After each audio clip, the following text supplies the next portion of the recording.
Il y a assurément un autre monde, mais il est dans celui-ci. Et pour atteindre à sa pleine perfection, il faut qu'il soit bien reconnu et qu'on en fasse profession. L'homme doit chercher son état à venir dans le présent, et le ciel, non point au-dessus de la terre, mais en soi. Ces quelques lignes de Paul Éluard sont assez connues, surtout le début. Il y a assurément un autre monde, mais il est dans celui-ci. Et je trouvais intéressant de les citer, parce que je trouve que ça résume assez bien l'esprit de cette année capitale verte européenne. Très modestement, mais surtout collectivement, avec vous toutes, avec vous tous, on essaye, pendant cette année capitale verte, cette année européenne, cette année exceptionnelle, on essaye de contribuer à cette invention de ce nouveau monde que nous appelons toutes et tous de nos voeux. Et on essaye de le faire non pas en regardant au loin, en regardant dans le ciel, on n'essaye pas de le faire de façon incantatoire, de façon abstraite, on le fait, et je crois que ce qu'on vient de pouvoir observer, lire, partager un peu dans le village des partenaires le prouve bien, on est en train d'essayer de le faire de façon très ancrée dans le présent, dans le réel, dans notre monde d'aujourd'hui, avec ses difficultés, ses contraintes, les particularités de chacun, tout ce qu'on a à affronter pour faire ce chemin, pour faire ce cheminement de la transition écologique. Et c'est pour ça que cette notion de partenariat avec ce comité des partenaires, avec ce village des partenaires, est quelque chose de très important dans cette année capitale verte européenne, depuis la genèse du projet et pendant tout le déroulé de cette année, parce que cette année et cette invention qu'on essaye de faire de ce monde nouveau, eh bien, elle se fait collectivement à hauteur d'hommes et de femmes, à hauteur de citoyennes et de citoyens, en nous regardant, en nous inspirant les uns des autres, de nos expériences, de nos tentatives, de nos échecs et de nos réussites. Et c'est aussi pour ça que c'est une très grande joie pour nous, je vous le dis avec beaucoup d'émotion, de vous retrouver aujourd'hui en présentiel dans cette année capitale verte européenne. C'est le premier comité des partenaires qui a lieu physiquement, réellement, concrètement. On peut se voir, on peut se retrouver, on peut déambuler dans le village des partenaires, on peut échanger en direct, les yeux dans les yeux. Le précédent comité des partenaires, vous le savez, c'était en direct, en ligne, en visio. Celui-ci, eh bien, enfin, on se retrouve. Et on se retrouve à un moment important de l'année capitale verte. On est arrivé à la fin du premier tiers, encore 2 mois et on sera au milieu de l'année. Donc on est dans ce moment où on sent que voilà, il faut se projeter sur la suite, sur la deuxième partie de l'année, et ensemble voir comment on va continuer à construire cette année, comment on va lui donner encore plus d'élan, encore plus de souffle. Elle monte en puissance progressivement, mais on sent qu'on doit encore travailler beaucoup pour lui donner toute l'ampleur souhaitée et arriver, puisque c'est l'objectif, c'est notre pari, c'est notre projet, arriver à embarquer le plus grand nombre pour accélérer la transition écologique. Alors avant de parler du reste de l'année, avant de parler de ce qui va se passer dans les prochains mois, on va revenir justement à notre présent, à ce comité des partenaires. Et je vais laisser Hélène Blancard, qui est notre coordinatrice des défis pendant cette année capitale verte, vous dire un peu quel est le programme de ce jour, et puis interviewer nos grands témoins d'aujourd'hui. Et pour celles et ceux qui ne me connaissent pas, moi je suis Guillaume Thiriot, le directeur de l'agence Capitale Verte, et donc très heureux d'être là avec vous. Hélène, c'est à toi. Merci. Donc nous allons le plaisir d'être ensemble pour cette première heure. Nous allons commencer par une interview des grands témoins. S'en suivra une table ronde qu'animera Guillaume sur comment embarquer tous les publics dans la transition écologique. Ensuite, on vous fera un petit point d'information sur l'agence Capitale Verte, les événements, les défis, les prochaines dates à venir. Et ensuite, après la plénière, vous aurez la possibilité de soit aller dans un atelier, donc l'atelier Produire et consommer autrement, qui se déroulera aussi ici dans cet amphi, soit vous pourrez rejoindre l'atelier Santé, qui sera dans une salle dans le hall. Vous inquiétez pas, il y aura des gens pour vous indiquer à la sortie. Vous pourrez aussi rejoindre l'atelier organisé par l'Office de tourisme, donc l'Instant T, aussi sur la production et la consommation locale, mais plus directement orienté vers les professionnels.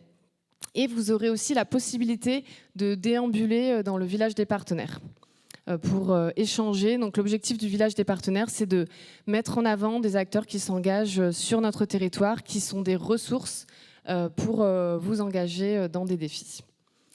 Et à la toute fin, nous aurons à 19h30 le plaisir d'échanger un verre et un petit peu plus ensemble pour mieux se connaître et voir comment on pourrait collaborer plus ensemble pour le reste de cette année.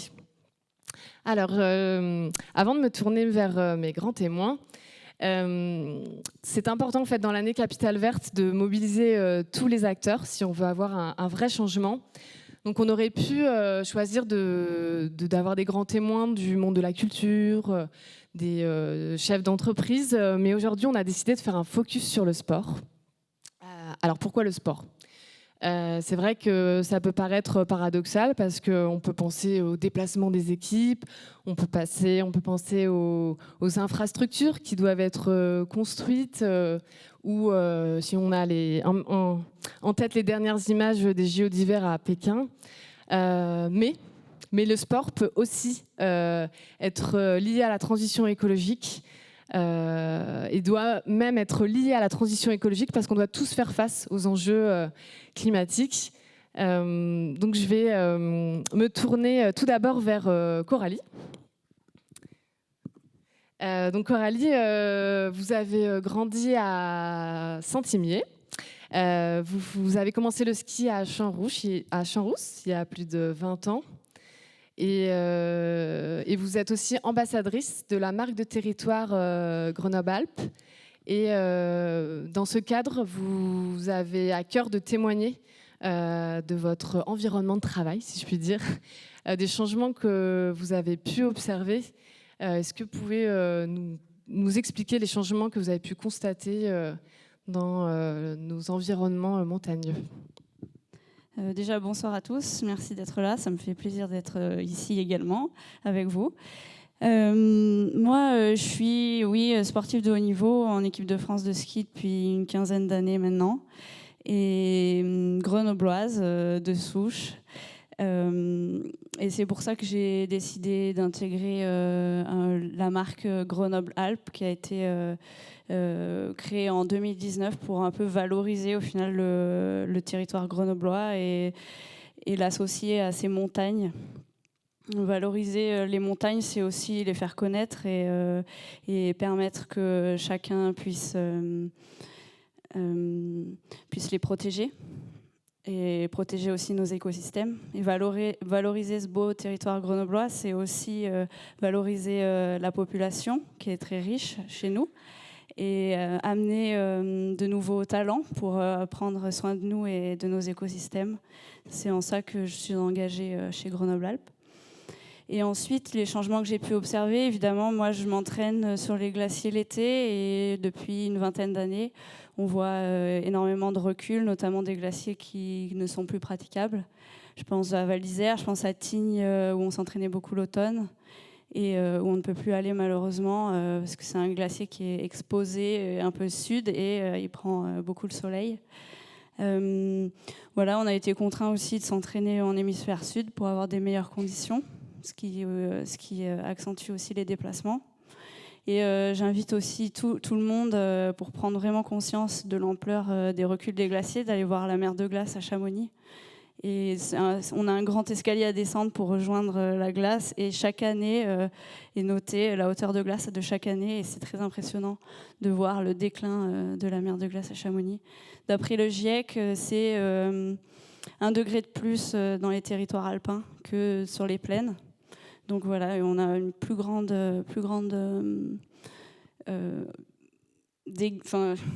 Quand on dit que le réchauffement climatique va 2 fois plus vite chez nous, c'est vrai. Vous le constatez tous les jours.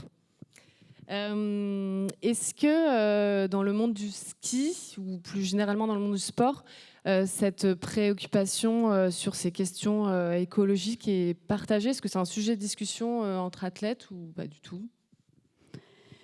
C'est sûr qu'on est au devant de la scène, on voit qu'il pleut au mois de février, enfin je pense ici aussi on le voit, mais nous qui sommes sur la neige tout l'hiver, on se rend compte du changement climatique, mais c'est pas vraiment pris en compte par les dirigeants internationaux et les fédérations internationales.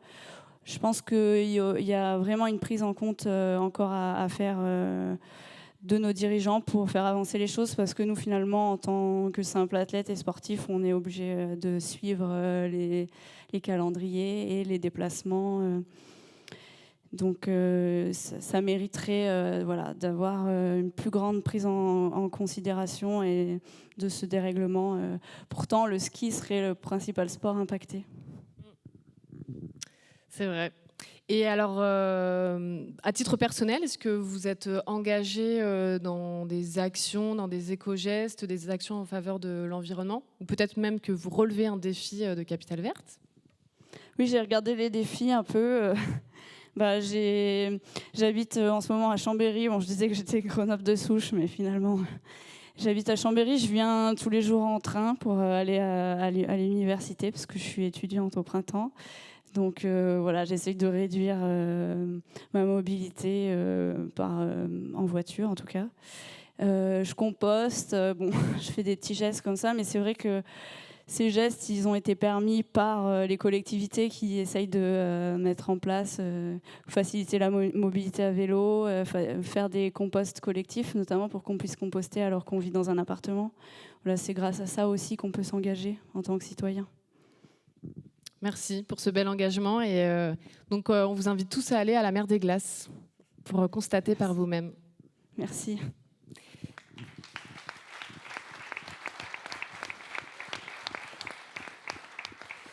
Alors, je vais maintenant me tourner vers le FCG, donc le club de rugby. Je n'ai pas à les présenter.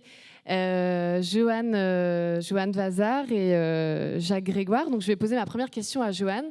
Lundi, vous avez lancé la 2e édition de la Semaine du développement durable. Alors, quel est le programme de cette semaine et à qui ça s'adresse ? Alors déjà, bonjour à tous. Très heureuse d'être là aussi avec vous pour pouvoir témoigner de ce qu'on met en place au club. Donc la Semaine du développement durable, donc c'est la 2e édition cette année. On est labellisé Grenoble Capitale Verte aussi sur cet événement. On a cette année axé vraiment sur la partie environnement et donc on essaye de travailler et de sensibiliser. C'est une semaine pour sensibiliser en fait tous les membres FCG et le grand public au développement durable. Donc tout le long de la semaine, c'est plutôt les internes du FCG, donc les salariés, les bénévoles et les licenciés, joueurs, joueuses, à qui on propose des ateliers et des animations. Donc on a eu des ateliers, ateliers fresques du climat pour les salariés, pour les joueurs. On a emmené également nos joueurs et nos joueuses, donc c'est la photo qu'on voit au milieu, au Jardin du Prado, donc qui est un chantier d'insertion avec lequel on travaille tout au long de l'année, qui est un chantier d'insertion dans le maraîchage, et avec qui on a travaillé sur une journée d'échange et sur la partie sport-santé que nous, on pouvait apporter, et sur la partie nutrition que eux pouvaient apporter aux joueurs et aux joueuses. Donc c'était un après-midi d'échange autour de ces thématiques-là.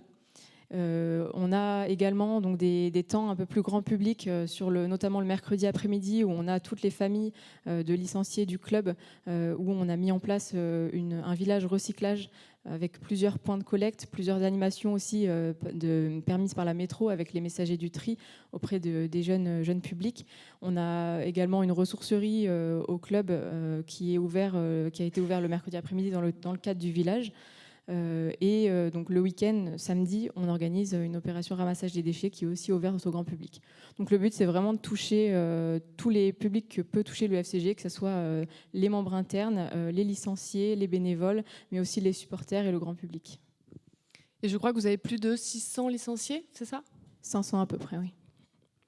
Et au-delà de ce temps fort, vous organisez aussi d'autres actions dans l'année en faveur de la transition écologique ?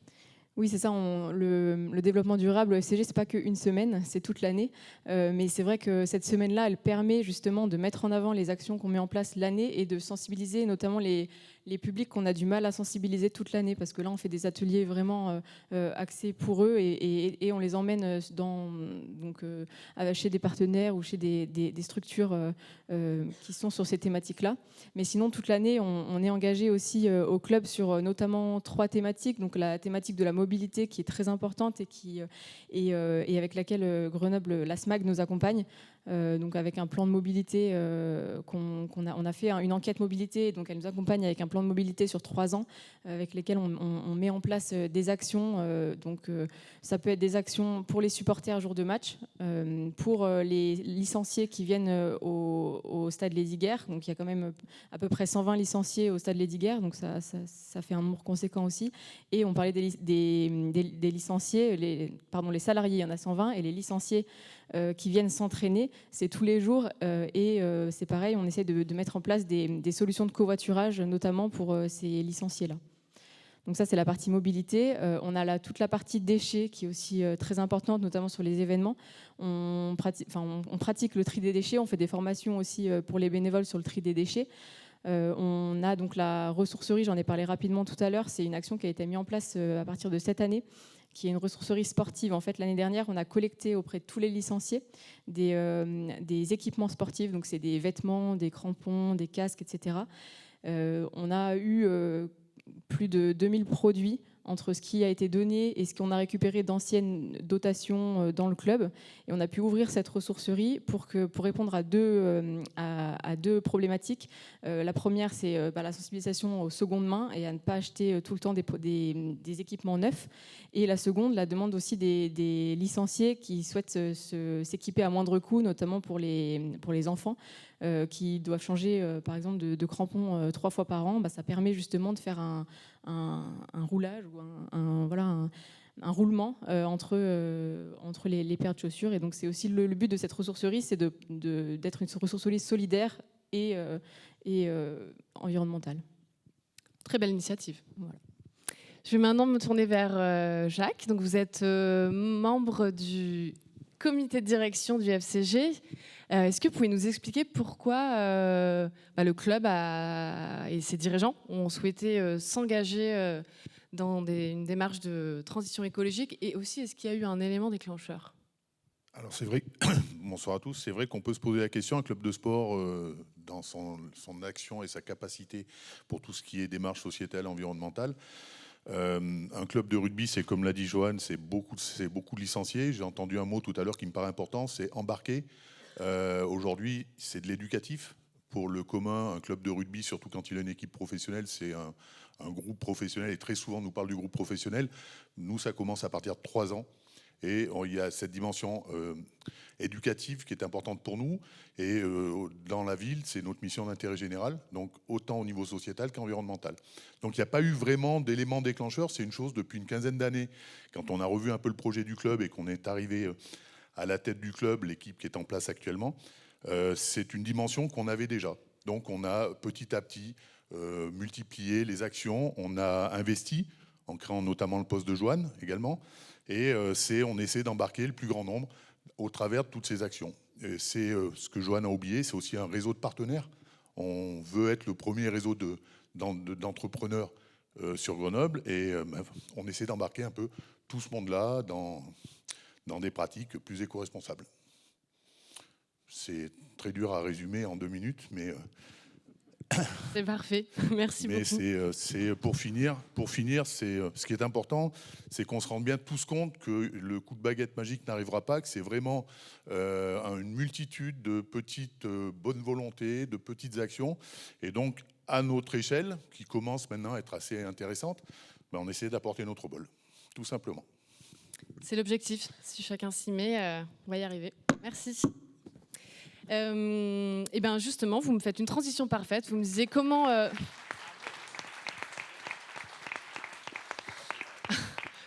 est-ce qu'on peut embarquer tous les publics, même les publics les plus éloignés, sur ces questions de transition écologique.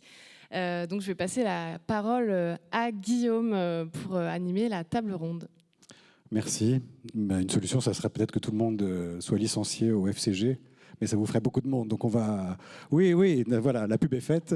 Mais ça pourrait, voilà, vous avez un enfant de 3 ans, démarrer, au moins vous êtes sûr que d'ici 15 ans, il sera convaincu de la cause, un militant de la cause. Mais il y a beaucoup de public et c'est vraiment le sujet qui nous préoccupe, j'ai même envie de dire qui nous obsède pendant cette année Grenoble Capitale Verte Européenne. C'est justement ce sujet, cette question. Comment on arrive à embarquer tous les publics dans la transition écologique, dans leur diversité, dans la diversité des territoires, dans la diversité des origines, des quartiers, des situations économiques, sociales, des activités, de loisirs, professionnels, etc.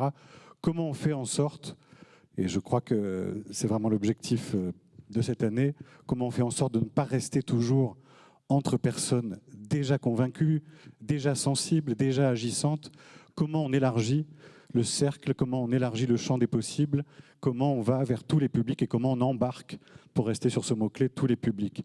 Alors on vous propose de partager ce petit temps de réflexion, comme ça va nourrir notre réflexion aussi avec l'équipe de l'agence et les élus qui nous accompagnent, qui nous soutiennent et qui aussi sont nos donneurs d'ordre pour cette année, pour enrichir et avoir encore plus d'idées sur le sujet.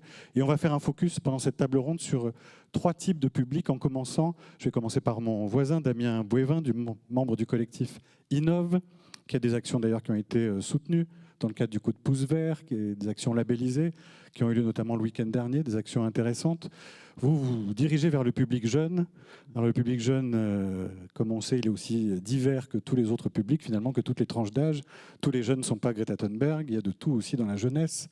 Mais en même temps, on a tendance à dire que les jeunes sont les plus impactés, sont les plus concernés parce que c'est leur monde, c'est de leur monde qu'il s'agit demain. Alors comment on fait pour embarquer les jeunes? Qu'est-ce que vous pouvez nous dire? Qu'est-ce que vous pouvez nous apporter comme témoignage là-dessus? Alors, je ne pense pas qu'on va immédiatement trouver la réponse ultime à la grande question, mais déjà, je vais commencer par mettre peut-être un peu les pieds dans le plat, même si on a déjà abordé ça.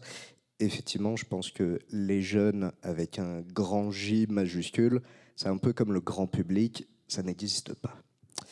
De la même manière qu'on fait peu à peu le deuil de cette idée de grand public qui irait de 7 à 77 ans et qui couvrirait tous les milieux, toutes les classes sociales de la même définition, les jeunes forment un groupe trop hétérogène pour être traité d'un bloc entre un jeune du campus, un jeune de Mistral et un jeune de Ojari. On est face à des différences sociales, culturelles, d'habitude, mais aussi de sujets qui leur tiennent à cœur, qui sont tellement différentes que, au final, plus on va essayer de s'adresser aux 3 en même temps, plus les chances sont très élevées qu'en réalité on n'en atteigne aucun des 3. Un autre truc aussi que j'aimerais rappeler, je me suis amusé à extraire un peu des données d'une étude qui a été publiée dans The Lancet en fin d'année dernière et qui portait sur la plus grosse étude réalisée à jour sur l'impact psychologique du changement climatique chez les jeunes. Pour les chiffres qui concernent la France, on est quand même sur 74% des jeunes de 16 à 25 ans interrogés qui jugent le futur effrayant, principalement à cause du changement climatique. Au point quand même que 37% d'entre eux disent hésiter à avoir des enfants dans ces conditions-là. Et qu'un peu moins de la moitié déclarent que ces inquiétudes ont un impact négatif sur leur vie de tous les jours. Donc, est-ce qu'on a réellement besoin de beaucoup forcer pour embarquer les jeunes dans la transition écologique qui ne le serait pas déjà? Ou en réalité, est-ce qu'ils ne sont pas déjà nombreux et nombreuses à avoir embarqué et à peut-être nous attendre, nous, en réalité? Tous les jours, je constate qu'effectivement, il y a beaucoup de jeunes structurés en asso ou non qui sont déjà dans cette transition écologique. Ces mêmes jeunes, ce que je vois aussi, c'est qu'ils ne sont pas toujours soutenus. En tout cas, ils paraissent parfois invisibles de la part des pouvoirs publics. Et ils et elles s'épuisent à la tâche et forment peu à peu un groupe que, pour être taquin, je n'hésiterai pas à qualifier de précaire de la transition écologique. Et pourtant, je pense que ces jeunes sont les plus efficaces pour toucher d'autres jeunes, tout simplement parce qu'ils en sont proches. Je pense qu'en termes de pertinence, passer par des jeunes qui sont à Ojari, passer par des jeunes qui sont à Mistral ou passer par des jeunes qui sont sur le campus, ça restera la manière la plus efficace de toucher ces différents types de jeunes. Donc pour répondre un peu à la question de départ, je pense que le meilleur moyen d'embarquer les jeunes dans la transition écologique, c'est de soutenir celles et ceux qui le sont déjà. Voilà. Merci pour cette réponse.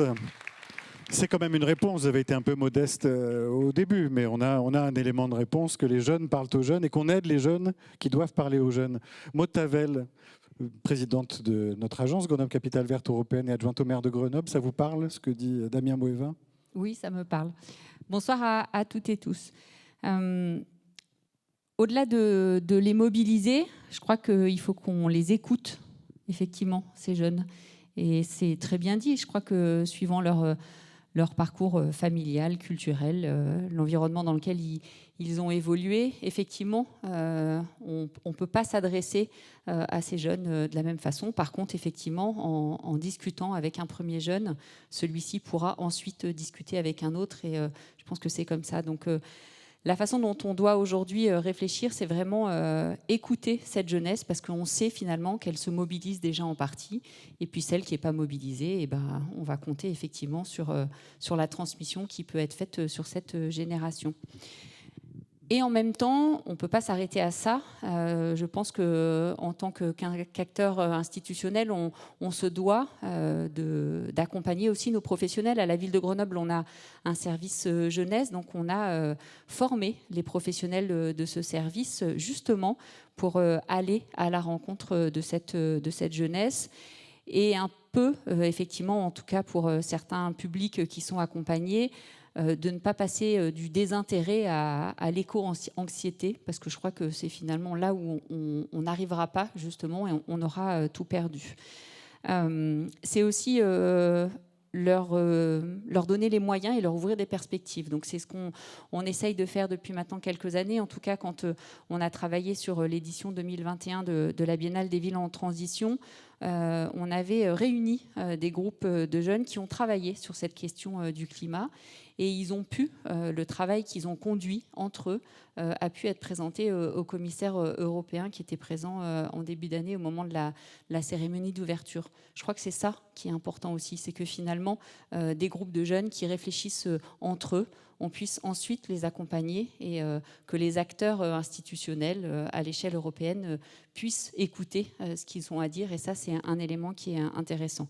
Ça a été dit, hein, on a effectivement, dans le cadre de la dynamique qui est portée par l'agence au travers d'événements et d'actions qui sont labellisés ou au travers du coup pouce vert, soutenu pas mal de dynamiques. Donc là, c'est donner les moyens directement à la jeunesse, à des associations, à des collectifs qui accompagnent la jeunesse. Donc bien évidemment un certain nombre de MJC qui ont présenté leurs dossiers et qui ont été soutenus. Innov, on en a parlé tout à l'heure. Il y a aussi Unicité. Donc voilà, beaucoup d'événements qui jalonnent cette année et qui, on l'espère, en tout cas c'est la façon dont on a construit les choses sur cette année, continueront. Et je pense que c'est ça qui est important finalement. C'est en tout cas la dynamique qu'on crée cette année. Il faut qu'on arrive ensuite à ce qu'elle puisse s'ancrer dans le territoire, dans les pratiques et qu'elle puisse continuer sur les années suivantes. La politique jeunesse aussi, je pense qu'il y a des éléments importants. On a travaillé en mars dernier sur le forum des droits des jeunes. Et là, c'est pareil, on s'adresse à un public qui n'est pas obligatoirement très habitué à ce dont il a droit. Le projet Émergence, soutenu par l'ADEME, je pense que c'est aussi important de faire se croiser des acteurs institutionnels avec ce projet Émergence. Et puis, on ne peut pas passer à côté. À la fin du mois de juin, on a le Youth Grenoble Summit avec le réseau européen des jeunes qui vient là. Et puis le mois de mai, puisqu'on débarre le mois de mai, même si aujourd'hui le mois de mai n'était peut-être pas aussi rayonnant et que l'on aurait aimé. C'est le mois de l'Europe, donc un mois de l'Europe qui a été ouvert hier à la Maison de l'International à Grenoble. C'est aussi l'année européenne de la jeunesse, en plus pour Grenoble de porter ce titre de capitale verte, enfin Grenoble et son territoire. Moi, je voudrais insister aussi sur le programme Erasmus. On a parlé des étudiants tout à l'heure. On a la semaine prochaine la chance d'accueillir avec l'Agence nationale du service civique le séminaire national sur les programmes européens jeunesse pour l'environnement. Et je crois que c'est aussi une chance parce que finalement, on touche encore un autre public. Par le service jeunesse, il peut se passer beaucoup de choses. Donc c'est aussi un élément sur lequel c'est intéressant. Et puis un dernier projet que je porte en tant qu'élu de la ville de Grenoble, même s'il est encore pour l'instant tout petit. Le travail d'intérêt général, ça touche des moins jeunes, mais ça touche aussi des jeunes. Et donc on travaille aujourd'hui avec le ministère de la Jeunesse pour essayer de créer un tige vert, et on aimerait vraiment que cette idée elle parte de notre territoire grenoblois pour qu'ensuite elle puisse se développer dans les autres grandes villes. Mais voilà, c'est aussi un moyen, c'en est un autre, mais je pense que plus on démultipliera les actions envers la jeunesse, et ensuite les jeunes, on les laisse parler entre eux, on leur fait confiance bien évidemment. Et c'est surtout pour eux. Je crois qu'il faut insister là-dessus. Bon, on va y aller, alors on va vous laisser avec Unicité, avec les quelques associations qui sont là, que je salue aussi au passage, et en leur disant, en leur rappelant que côté agence, on est à votre disposition. On commence déjà à travailler avec quelques associations qui nous accompagnent sur des opérations, sur des manifestations, qu'on accompagne, qu'on aide aussi pour qu'elles puissent réaliser un certain nombre de jeux, de supports pédagogiques, ludiques, parce que c'est souvent aussi des supports très utiles pour faire passer des messages. Et puis, pour continuer sur ces idées qui partent de Grenoble, pour changer de public, changer de sphère. On a à Grenoble et dans la métropole cette année une initiative très intéressante avec la Convention des entreprises pour le climat. Donc je passe de l'autre côté de la table ronde et je me tourne vers Laurent Boisdy, qui est le PDG de PhotoWeb, qui a déjà le micro, donc il est prêt à bondir sur la prise de parole. Et là encore, il y a des choses qui se passent chez les acteurs économiques du territoire, alors que comme pour le rugby, comme pour certains domaines, spectacles vivants, sport de haut niveau, comme ça a été évoqué au début, on a l'impression qu'on est très très loin au départ de la transition écologique, qu'on est voire en présence de choses totalement antinomiques. Et pas tant que ça, en fait.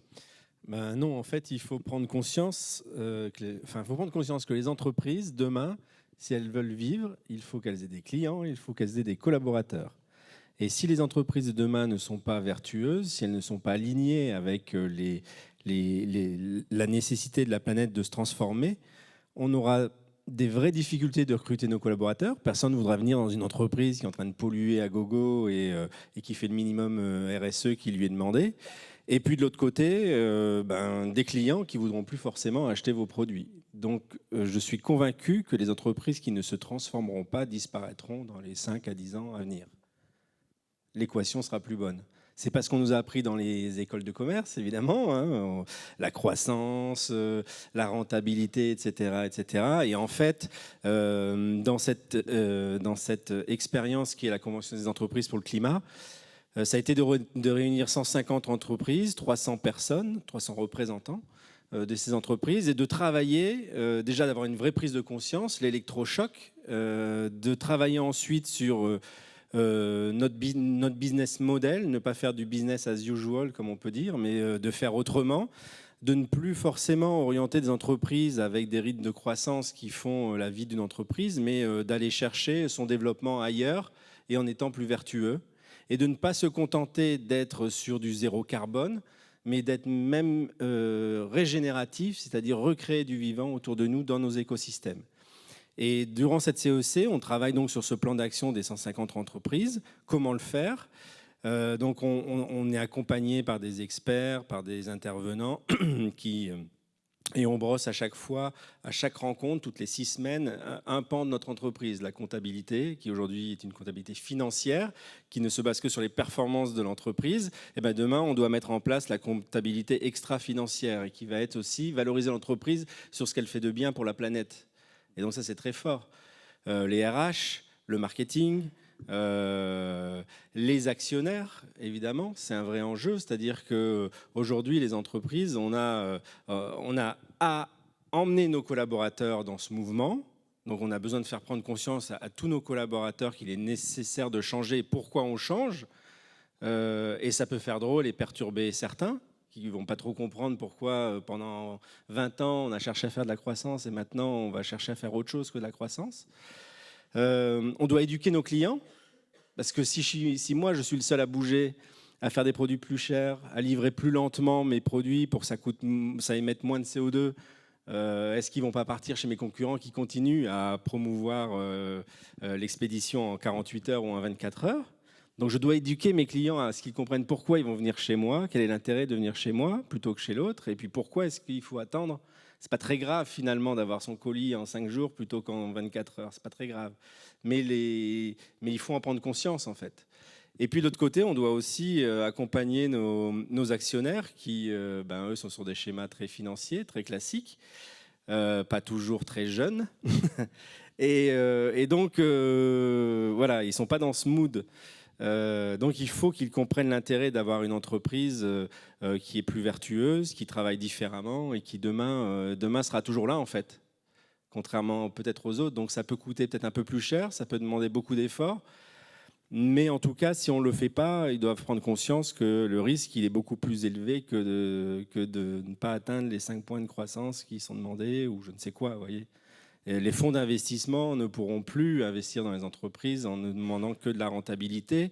Les banques sont vertueuses en ce moment auprès des entreprises puisque lorsqu'elles vont vous prêter de l'argent quand vous faites des levées de fonds, elles vous demandent aussi des obligations extra-financières, environnementales. Donc elles vous prêteront de l'argent que si vous vous engagez aussi à faire un certain nombre de choses pour la planète, pour le CO2, etc., etc. Donc les banques sont déjà dans ce mouvement-là. Les fonds d'investissement, on est encore loin. Par contre, vous avez des fonds d'investissement qui sont très verts et qui n'investissent que dans des entreprises qui sont vertueuses. Donc on voit que les choses sont en train de changer. Et grâce à la CEC, aujourd'hui on est 150, on voit comment on peut faire des petits, d'autres CEC, mais être 150 000 entreprises. Comment est-ce qu'on peut aussi, à travers la CEC grenobloise que l'on a lancée, parce qu'on était sur les 150, on était quand même 12 entreprises grenobloises, donc je pense quand même qu'il y a un vrai terreau ici, on peut en être très fiers, d'embarquer nos CODIR, nos COMEX, parce qu'en tant que dirigeant tout seul, on peut insuffler des trucs, mais il faut que tout le monde s'embarque avec nous. Donc là, on a fait une CEC accélérée pour Grenoble. Et là, on a embarqué nos COMEX et nos CODIR. Et puis maintenant, on va répandre tout ça au sein de l'entreprise à travers différentes actions, toujours avec un processus assez réglé qui est la prise de conscience, les champs d'action et comment est-ce qu'on peut écrire, une vraie histoire pour l'entreprise à long terme en étant beaucoup plus vertueuse. Il y a aussi les associations patronales comme le MEDEF, CGPME, etc., où j'essaye du coup, avec les autres membres de la CEC qui font partie de ces associations-là, d'engager les autres entreprises qui ne sont pas à la CEC, toujours dans ce processus de prise de conscience, d'engagement, de les aider à écrire leur roadmap, parce que c'est pas facile. C'est pas facile à écrire quand on est dans des petites entreprises. Quand on est dans des tailles plus grandes, on a des responsables RSE, des gens qui sont dans ce mouvement, et donc ça vous aide. Mais quand vous êtes dans une TPE ou une PME, pas évident d'écrire sa nouvelle histoire. Donc on souhaite également, à travers ces associations comme le MEDEF ou comme les CGPME, d'accompagner ces entreprises dans leur transformation et de prendre conscience qu'en fait, il faut qu'elles bougent parce qu'elles n'ont pas le choix. Ça ne se voit pas aujourd'hui, mais demain, elles ont un fort risque de ne plus être là. Voilà. Donc les jeunes parlent aux jeunes, les entreprises parlent aux entreprises. Ouais. Et la métropole, elle parle comment aux entreprises? Mais merci beaucoup, Laurent Boidy, pour ce témoignage. Et du coup, pour élargir le champ du côté de la métropole, quel est le dialogue avec les acteurs économiques? C'est votre champ de compétences. Mais là encore, est-ce qu'il n'y a pas des contradictions entre différents objectifs sur le territoire? Alors déjà, je pense j'espère qu'on parle aussi aux jeunes, en plus des entreprises et des entreprises jeunes et moins jeunes. Merci pour cette belle présentation. Je dirais que comment on fait au niveau de la métropole, en permettant, en accompagnant les initiatives qui viennent d'être exprimées, mais aussi en leur laissant la place de s'exprimer. Donc, c'est ce qu'on peut faire lors d'événementiels ou en organisant des événements, des salons, où on donne la parole à des entreprises du territoire, des TPE, des PME, qui vont pouvoir témoigner, expliquer leur dynamique et justement acculturer, que ce soit leurs clients ou leurs fournisseurs, à une façon différente d'envisager les choses. Guillaume a cité Paul Éluard tout à l'heure. Alors, moi, je ne suis même pas sûre que c'est Paul Éluard, mais je crois, qui disait « La terre est bleue comme une orange ». Et c'est là aussi que ça nous montre qu'on peut imaginer les choses différemment, qu'en fait on a des fois les solutions sous les yeux, mais on n'a juste pas l'habitude de les aborder comme ça. Donc avec Grenoble-Alpes Métropole, on accompagne les TPE et PME sur différentes en fait, mesures, qu'elles soient humaines, dans le sens accompagnement, comme on l'a évoqué juste avant, mais également techniques. Donc, sur les fonds de financement qui ont été abordés, c'est aussi une façon de changer la façon d'aider les entreprises, d'aider la R&D, d'accompagner. On a vu l'année dernière la création d'un fonds COP Venture, qui est un fonds patient à laquelle la métropole a contribué, auquel la métropole a contribué, pour dire ben non, les startups aujourd'hui du numérique, elles ne sont pas obligées de se revendre à tout prix, elles ne sont pas obligées d'être dans cette course à l'échalote, entre guillemets, et de toujours produire plus, le plus vite possible pour se revendre. Donc on doit aider à financer, à créer des modes d'investissement différents.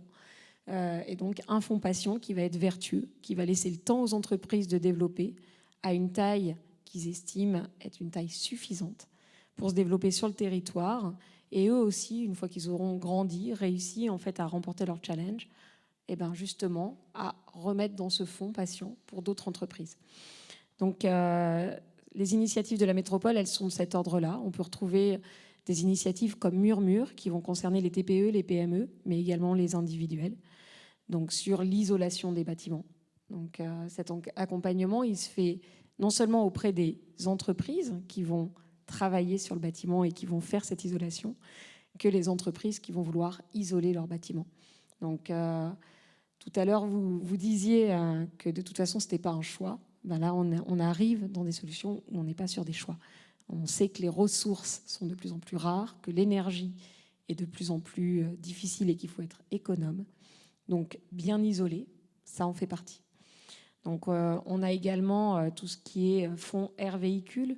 Donc on va avoir, c'est accompagner les lois aussi au niveau de la métropole, accompagner les règles et être réaliste sur les besoins.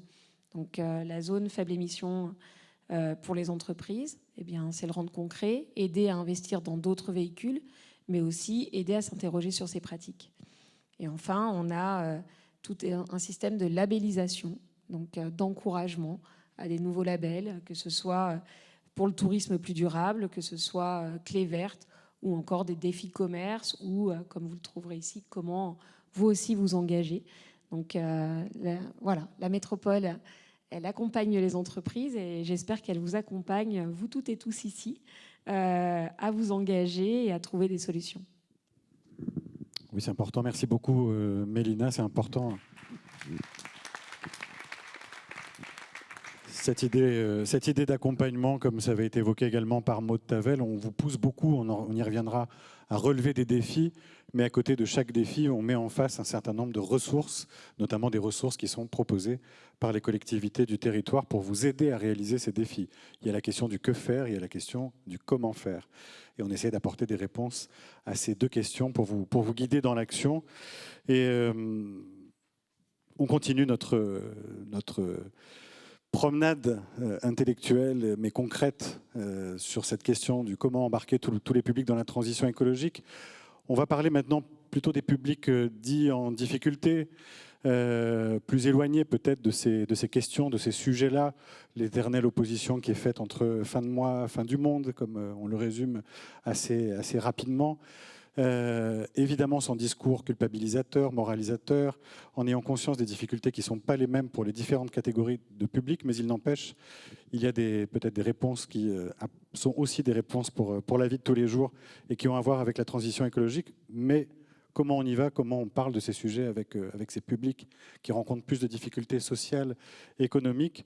Je voulais commencer avec vous, Michèle Daran, présidente de l'association Un Toit pour tous.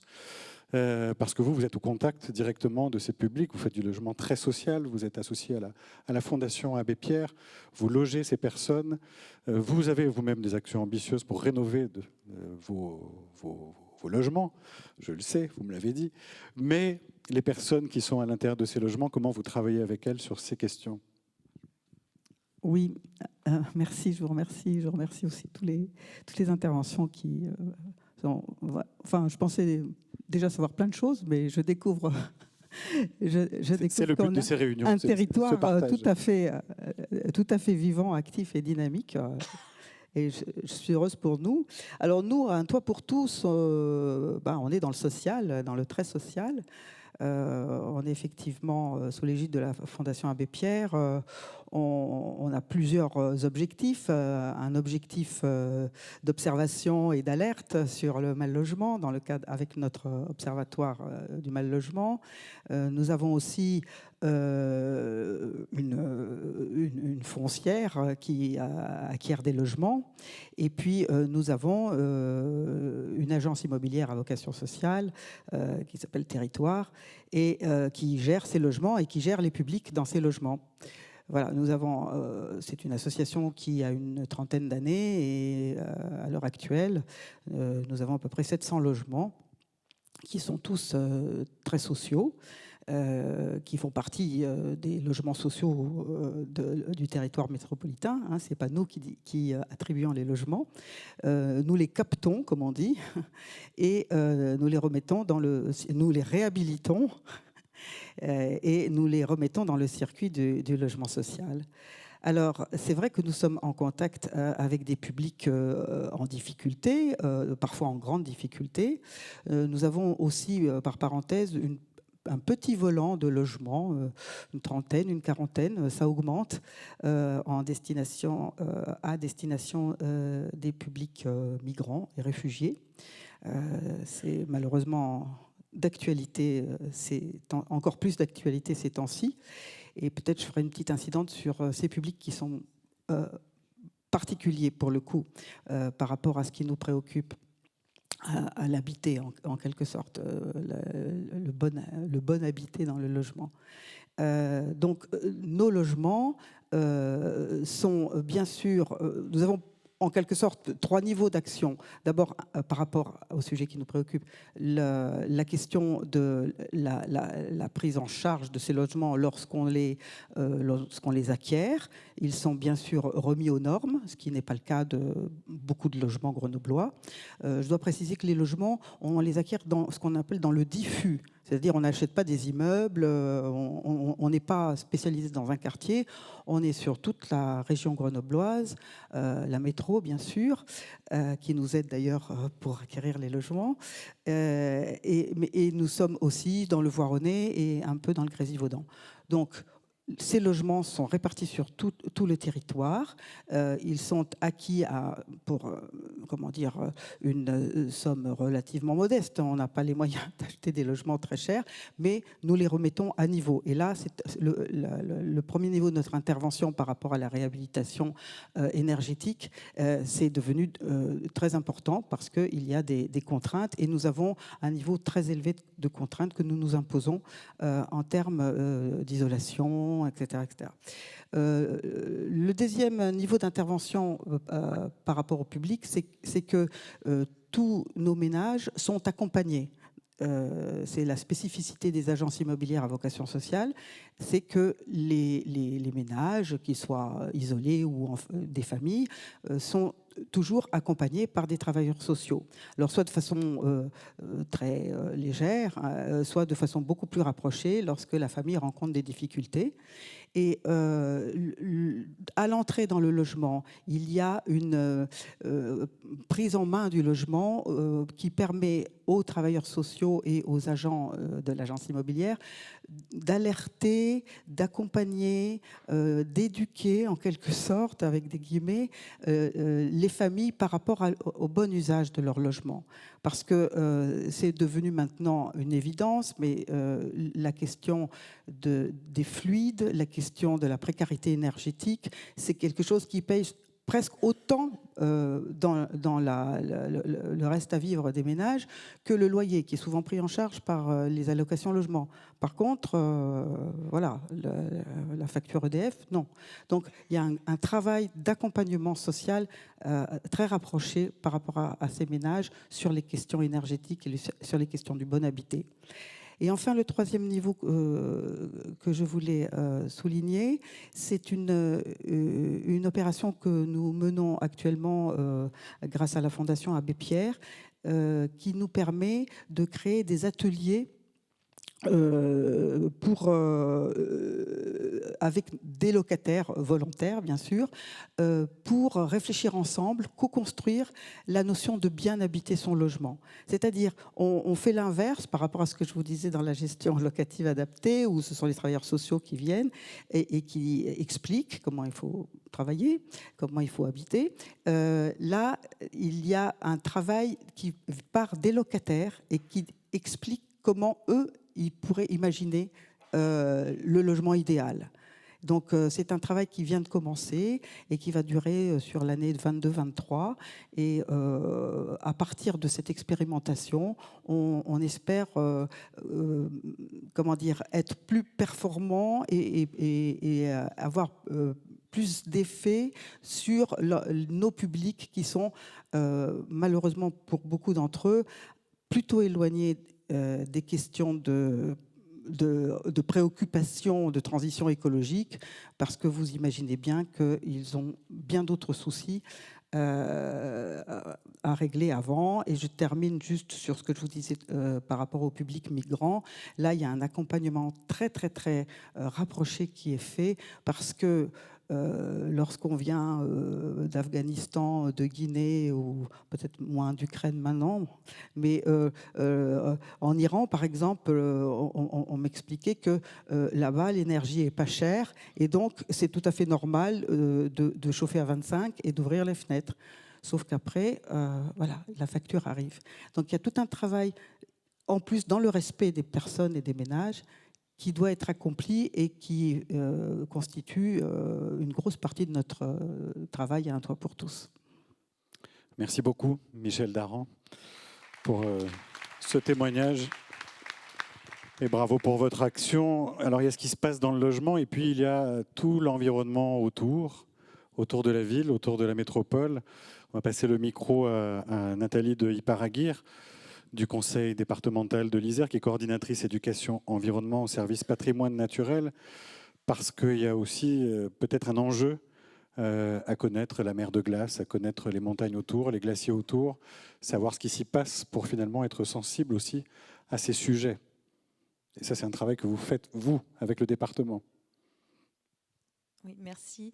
Bonsoir à toutes et tous. Donc, merci de me permettre d'aborder ce sujet et de présenter cette action du département qui permet effectivement d'embarquer différents types de publics qui sont qui sont très éloignés de la nature et des questions de transition écologique dans cette transition écologique. Donc le département est compétent dans le domaine du social.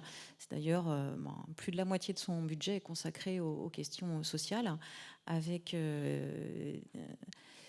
en abordant en fait tous les âges de la vie, protection maternelle et infantile, vraiment petite enfance, enfance en difficulté, les enfants placés dans des foyers ou dans des familles d'accueil, les personnes en situation de handicap, les personnes en précarité sociale, des personnes âgées. Donc vraiment, voilà, un domaine de compétences très, très large dans le social.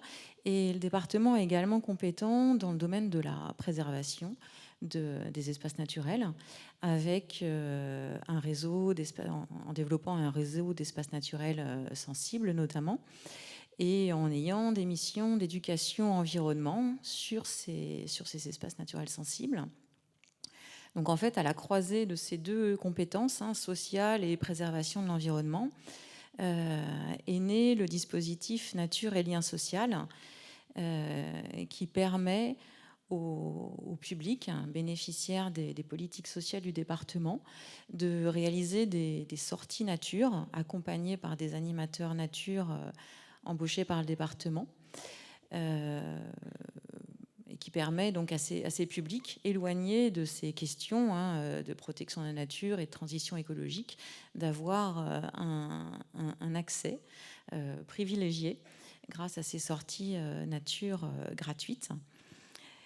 Et l'objectif de ce dispositif, c'est vraiment de recréer du lien entre l'homme et la nature, mais aussi recréer des liens entre les hommes entre eux grâce à la nature.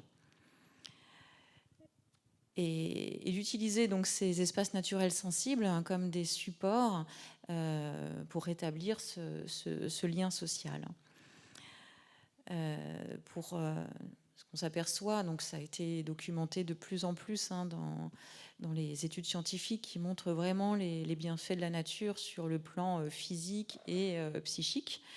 Et donc voilà, pour des personnes qui sont d'autant plus en difficulté, c'est encore d'autant plus important de bénéficier de ces bienfaits de la nature. Et en plus, on se rend compte que ça facilite également l'accompagnement social des travailleurs sociaux du département et de l'ensemble des structures, associations et autres départementales qui travaillent dans ces domaines. Alors concrètement, ce dispositif Nature et Lien Social s'appuie sur le réseau des espaces naturels sensibles, isérois. Donc cette année, par exemple, il y en a une cinquantaine qui sont éligibles à ce dispositif. Il s'appuie bien sûr aussi sur toute une équipe d'animateurs nature saisonniers embauchés par le département. Donc là, ils sont arrivés, il y en a 15 qui sont arrivés ce lundi et qui sont là pour 6 mois pour accompagner alors tout public en s'adaptant à chacun de ces publics, parce que comme le disait donc monsieur en préambule, chaque public, chaque personne est différente, donc à chaque fois il faut vraiment s'adapter à aux spécificités. Donc on lance chaque année un appel à projet auprès de l'ensemble des structures sociales du département pour proposer des animations nature gratuites auprès de ces publics. Et donc on est vraiment dans une démarche de projet pour que ça ne soit pas juste une consommation d'animation nature, mais bien un projet adapté aux différents publics. Et donc les demandes arrivent, alors elles sont nombreuses, là on a déjà plus de 180 structures qui nous ont déposé des demandes. Et donc, après, les animateurs vont recontacter ces structures pour définir au plus près de leurs attentes les projets avec eux et aller sur les sites les plus pertinents avec des thématiques les plus pertinentes également pour sensibiliser ces publics à la protection aussi de la biodiversité, aux services rendus par la biodiversité.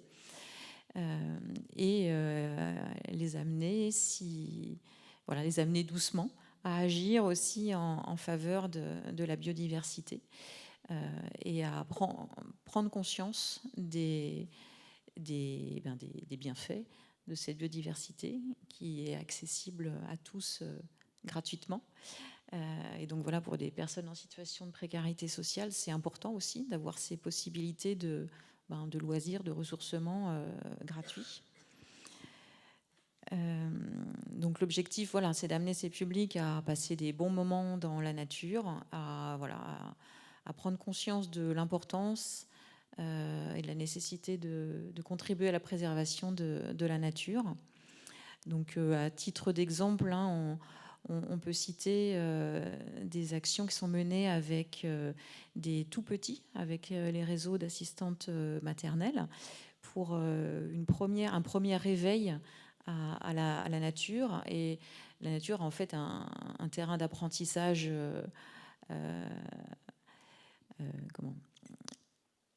important et avec des possibilités insoupçonnées et énormes.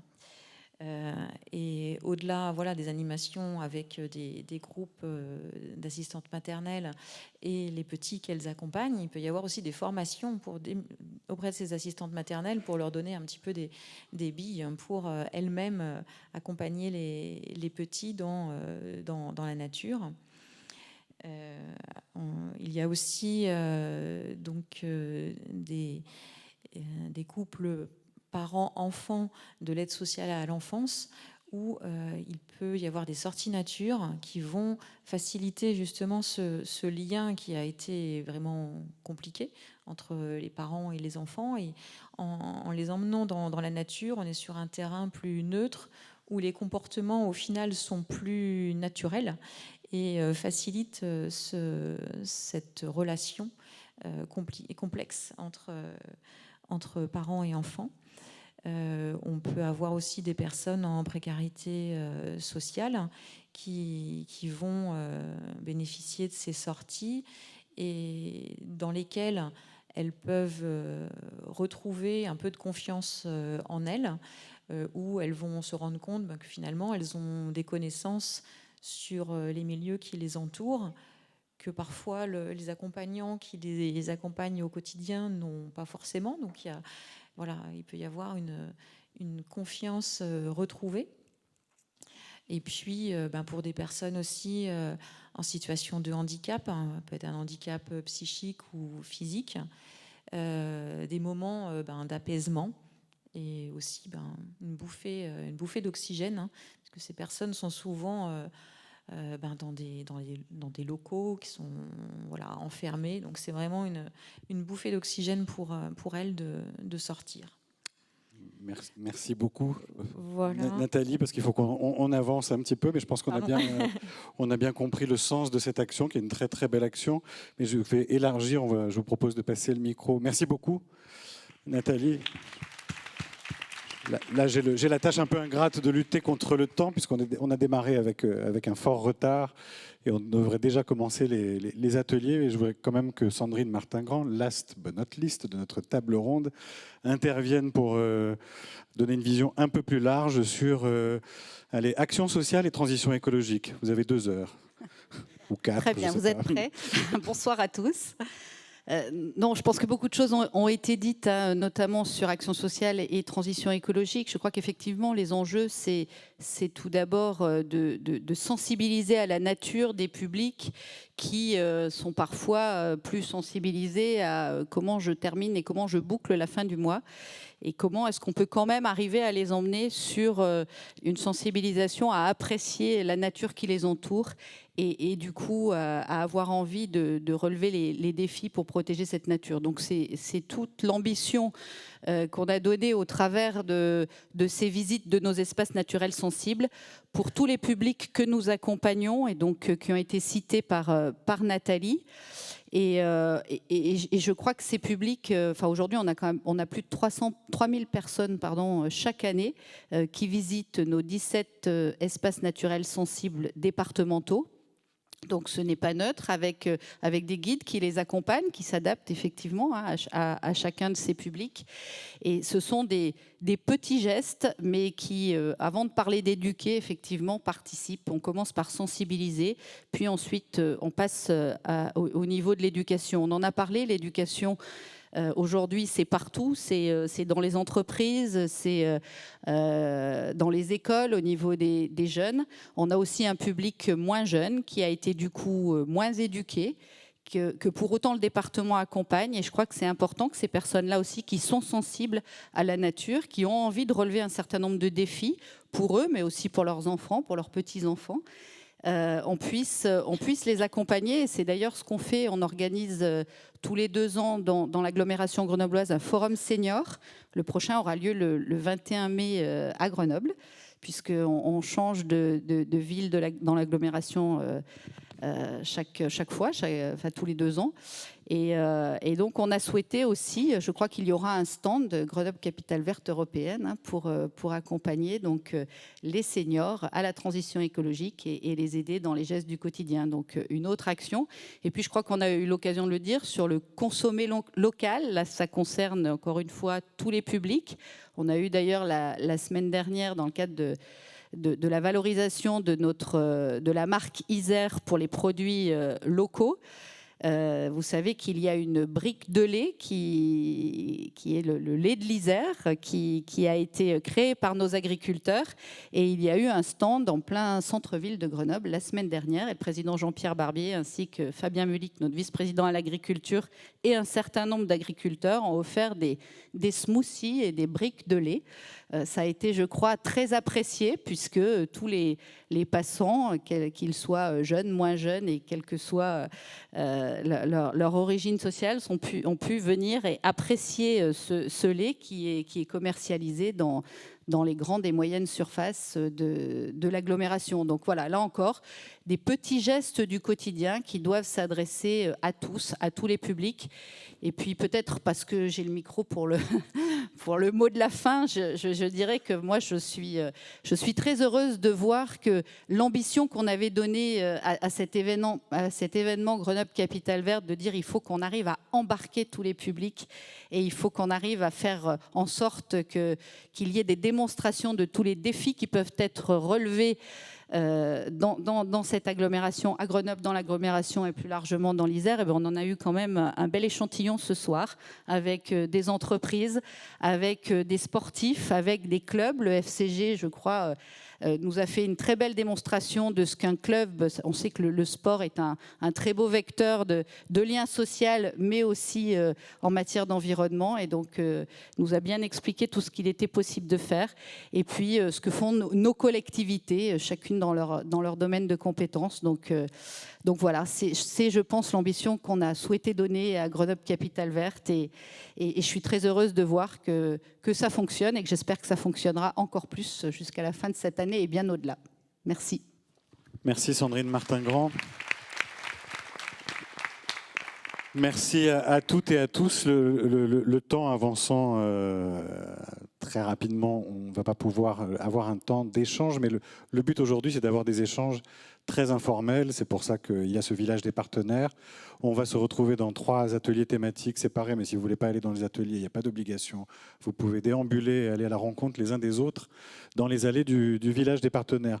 On veut juste vous donner, avant de vraiment clôturer cette plénière, vous donner quelques informations sur des choses qui vont se passer dans les prochains mois, d'ici la fin de l'année, des choses qu'on met à votre disposition, toujours avec cette logique d'embarquer tous les publics. Ce n'est pas le grand public, ce n'est pas les jeunes avec un J majuscule, ce n'est pas les ceci, les cela, c'est tous les publics, et à l'intérieur de chaque catégorie qu'on identifie, c'est toute la diversité qu'il peut y avoir. Je propose à Hélène aussi de me rejoindre, de revenir avec moi pour qu'on passe ces quelques informations très très rapidement. On va essayer de le faire en 5 minutes. De toute façon, on vous écrira, donc ne nous mettez pas dans les spams ou regardez vos spams. Vous allez recevoir certainement quelques messages dans les prochains jours et dans les prochaines semaines de l'agence pour vous donner ces infos de façon un peu plus détaillée. Je crois que d'abord, on va parler un peu de communication ou un peu de la programmation. Donc alors, on va parler des kits de communication. Alors, très bien. On va parler merci, donc je continue. On va mettre à votre disposition, à tous les partenaires de l'année Capitale Verte, on va mettre à votre disposition un certain nombre de supports, d'outils pour vous aider à diffuser les messages, pour vous aider à communiquer et additionner, multiplier les messages avec nous sur ce qu'on cherche à faire pendant cette année Capitale Verte. Alors la première chose qu'on va vous proposer, il suffit de nous solliciter, de nous le demander, c'est des mémos pour les partenaires. Alors vous voyez les couvertures, il y aura un mémo pour les entreprises, un mémo pour les collectivités, un mémo pour les associations. Ils sont à l'impression. Voilà, ça prend un peu plus de temps, vous voulez vous les apporter déjà aujourd'hui, mais vous savez qu'il y a des difficultés de papier.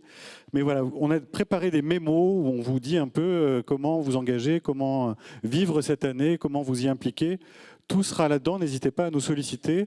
En même temps que ces mémos, on vous proposera aussi des posters, des affiches que vous pourrez mettre dans les couloirs, par exemple, de vos entreprises, dans les bureaux des collectivités, chez vous, où vous voulez. On va faire un certain nombre d'affiches comme ça, avec des rappels de défis, avec les défis, par exemple, les plus impactants, un certain nombre de défis qu'on peut faire en famille, qu'on peut faire un peu dans la vie de tous les jours.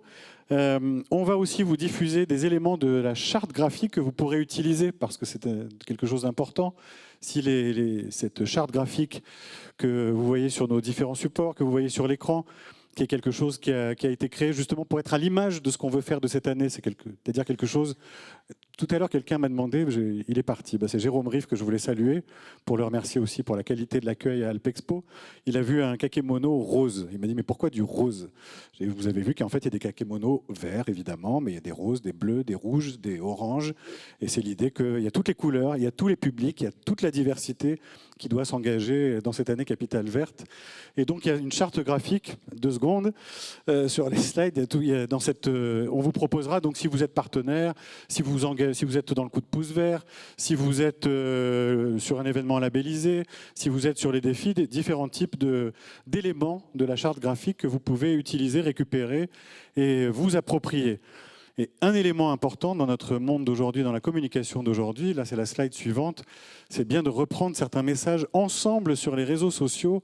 Donc vous savez que le slogan de cette année, le message de cette année qui résume le triptyque de l'année science, culture, participation citoyenne, les 3 piliers de l'année, on les a résumés par cette phrase « je pense, je rêve, donc j'agis ».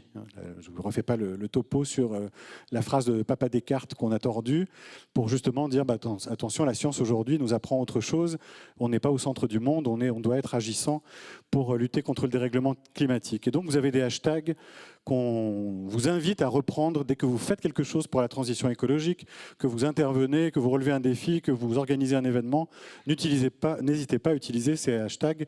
Donc j'agis, Green Grenoble 2022, parce que comme ça, on verra aussi sur les réseaux sociaux tous ces messages se recouper, se multiplier, se rencontrer et contribuer à embarquer. On est toujours sur ce maître mot de l'année. Si ces messages se retrouvent, eh bien, s'il y a cette dynamique aussi qui se retrouve sur les réseaux sociaux, ça nous aidera collectivement à embarquer tous les publics. Et on vous transmettra aussi des signatures, des banners que vous pourrez utiliser sur des affiches, sur des mails, sur ce que vous voulez. Donc, libre usage, en mettant en avant, encore une fois, ces messages de l'année capitale verte européenne. Et enfin, il y a une proposition aussi d'affiches. Si vous avez la flemme de créer une affiche pour votre événement, si vous n'avez pas forcément la ressource, eh ben on va vous donner un petit kit où vous retrouvez les pictogrammes colorés, joyeux, très beaux, créés par notre graphiste Elsa, qui a fait un magnifique travail de création pour cette année. Et donc, vous avez des kits d'affiches, vous mettez votre photo, vous choisissez à quel endroit il y a le titre de votre événement, et puis vous retrouvez les logos. Donc, on peut aussi mettre à votre disposition ce type de kit à partir de tout de suite. Ça, il suffit de nous solliciter au niveau de l'agence Grenoble Capitale Verte, et on vous passe tous ces éléments, parce que c'est important. Si on retrouve ces visuels, si on retrouve ces messages, si on retrouve ces hashtags, ben, ça montrera aussi qu'il y a une forte dynamique. Nous, on la voit. On la voit parce qu'on est là ensemble aujourd'hui, ici à Alpes Congrès, mais il faut que ça se sache bien au-delà de cet ensemble que nous sommes aujourd'hui de 200-300 partenaires associés dans cette année Capitale Verte européenne. Mais il n'y a pas que ça. Pour embarquer, qu'est-ce qu'on fait d'autre pour embarquer? Pour embarquer, je vois qu'il y a déjà une bonne partie de la salle, parce que je vous reconnais qui êtes engagés dans des événements ou dans des défis. Moi, je suis là pour vous rappeler les dates. Alors sur les défis, la bonne nouvelle, c'est que vous pouvez vous engager tout au long de l'année. Il vous suffit d'en choisir un sur les 54 et vous remplissez un formulaire sur notre site internet greengrenoble2022.eu. Par contre, pour les événements, comme on a une programmation estivale, donc c'est celle de cet été qu'on va bientôt sortir, vous avez jusqu'au dimanche 8 mai, donc là, dans pas très longtemps, pour proposer vos événements donc, sur notre site internet. Pour les événements de juillet, août, septembre. Oui, voilà, la programmation de cet été. Et pour l'automne, tant qu'on y est, la date, c'est le 17 juillet. Merci, 17 juillet. Voilà, si vous avez des événements pour l'automne, pour le dernier programme, voici le programme du printemps qui est sorti, qui était déjà en ligne, mais maintenant vous avez la version papier. Pour le programme donc, de l'automne, octobre, novembre, décembre, c'est jusqu'au 17 juillet pour nous déposer un événement et le faire labelliser et faire en sorte qu'il rentre dans ce programme. Et d'ailleurs, si vous voulez récupérer le programme de printemps, je vous invite à aller sur notre stand Capitale Verte. Vous ne pourrez pas le louper puisqu'il est en face du DJ et à côté du buffet. C'est très pratique. Et puis alors un petit teaser sur un événement que nous allons organiser le 30 septembre, 1er et 2 octobre, sur un week-end, sur 3 jours, vendredi, samedi, dimanche. On vous l'annonce juste maintenant, mais pareil, on va vous écrire à ce sujet, puis on va vous réunir à nouveau avant, parce qu'on a besoin de vous pour réussir cet événement. C'est un planéton. Vous savez ce que c'est qu'un téléthon, vous savez ce que c'est qu'un marathon. Il y a des organisateurs de courses à pied qui sont là aussi. Alors on ne va pas demander de l'argent à qui que ce soit, on ne va pas faire un appel aux dons, on va faire un appel à l'action. On va faire un appel à relever des défis, à s'engager sur ces défis de l'année Capitale Verte pour essayer d'arriver justement à créer cet effet boule de neige qu'on doit encore réussir à créer pendant cette année Capitale Verte. En plus de tout ce que vous faites, en plus des témoignages qui ont été apportés, de tout ce qui est déjà réalisé par chacune et chacun d'entre vous, eh bien on va proposer un temps fédérateur, un temps où on va essayer de monter tous ensemble avec une multitude de petits et grands événements. Les clubs de sport comme le FCG peuvent en organiser, les associations culturelles, citoyennes, etc. À chacun d'organiser des temps forts ou des temps de rencontre avec ses adhérents, avec ses licenciés, avec ses sympathisants, pour les inciter à cocher des cases de défis, à s'engager sur des défis, à ne pas faire que des promesses de défis, mais vraiment à s'engager sur les défis. Donc on va faire le premier planéton, ça sera fin septembre, et on espère que ça sera un des temps forts aussi de cette année Capitale Verte européenne. Bon, alors comme on est dans les dates, j'en profite pour vous en donner juste 3. Il y en a plein dans le programme, donc je vous invite vraiment à le découvrir. 14-15 mai prochain, on a les 48 heures de l'agriculture urbaine qui est organisée par Cultivons Notoire. Donc le samedi, ce sera à la Bifurque et le dimanche sur la métropole. C'est des ateliers qui sont organisés pour s'orienter vers une alimentation saine. En mai, donc du 9 au 22 mai, le SMAG organise la fête du vélo. Pour encourager les mobilités douces. Et du 16 au 21 mai, il y aura le festival de l'éléphant. Donc si vous ne connaissez pas encore, c'est un supermarché collaboratif, une épicerie collaborative, et vous pourrez découvrir toutes leurs activités. Ils sont basés à Grenoble. Je vous invite vraiment à découvrir le reste du programme, ce n'est qu'un teasing. Merci Hélène. C'est bon? Oui, on n'a plus que 20 minutes de retard. On en avait 30, on n'en a plus que 20. Désolé qu'il n'ait pas eu le temps des échanges ici, mais encore une fois, ils vont continuer en bas, dans les ateliers et dans le village des partenaires et pendant le coup à boire qu'on vous propose en association avec l'Office de tourisme Grenoble-Alpes, que je remercie à travers son directeur et sa présidente d'avoir aussi accepté qu'on mutualise le comité des partenaires et la réunion l'instant T pour avoir un événement encore plus riche, plus dense. Donc rendez-vous dans les ateliers, dans le village des partenaires, et pendant tous les jours de l'année Capitale Verte européenne et au-delà. Merci, à tout de suite. C'est bon ? Oui, ouais. Et juste un dernier petit point, dans le village des partenaires, vous allez pouvoir découvrir une bâche de 30 mètres carrés. Donc c'est la métropole en photo. Je vous invite à vous rendre sur leur stand parce que vous pouvez, participer en montrant des points d'intérêt pour des balades touristiques qui vont être créées, donc des balades Capitale Verte. Donc vous avez vraiment la parole, c'est des balades qui vont être mises en place cet été. Donc s'il y en a des points d'intérêt qui sont en lien avec les 12 thèmes de Capitale Verte, n'hésitez pas à aller mettre un petit post-it. Merci. Merci et rendez-vous donc dans les ateliers en bas. C'est parti.